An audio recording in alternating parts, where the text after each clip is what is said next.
Hello and welcome to Dad Doesn't Have Time for This, the show review things quickly and compare them to everything else in existence. Today, we've got a doubleheader for you. One of my favorite musicians, Jens Lekman, released Songs for Other People's Weddings, an album that is a concept album of the story of a man who sings songs for other people's weddings, because he wrote a song called If You Need If You Need a Stranger to Come Sing at Your Wedding. And it's about him singing at weddings, and since then he sings at weddings.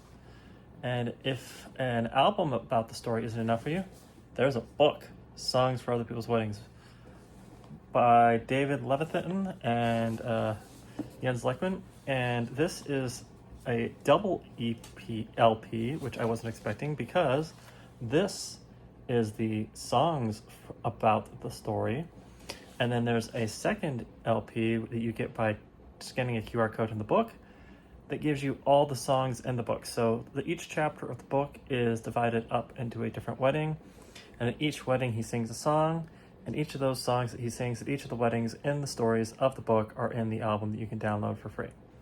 And then if you'd like an album that's about the story itself and not the songs in the story itself, you can listen to this one. And you know what? It is a wonderful, wonderful album, a fun, entertaining book. Let's see here. I'd say the top tracks on here were probably Wedding in Brooklyn, which is about a fake wedding being held in Brooklyn. And it's a really weird chapter about someone in a bad relationship who agrees to fake a wedding so that he can go to New York and visit someone. And that was a great time. It's a very upbeat, poppy song. And the other song I liked a lot was Wedding in Leipzig, which is about a wedding in Germany. The song is like 10 minutes long. I would encourage you to check out the music video on YouTube. It is a fun time about being stuck at the singles table with Patty and Selma. And yeah, it was a good time. The book was also quite good.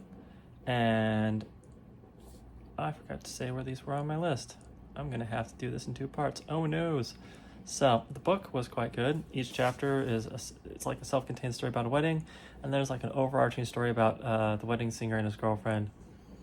And it all comes together in kind of a melancholy story. And despite that, it works really well. I don't normally read these type of books. I'm usually more of a sci-fi fantasy guy.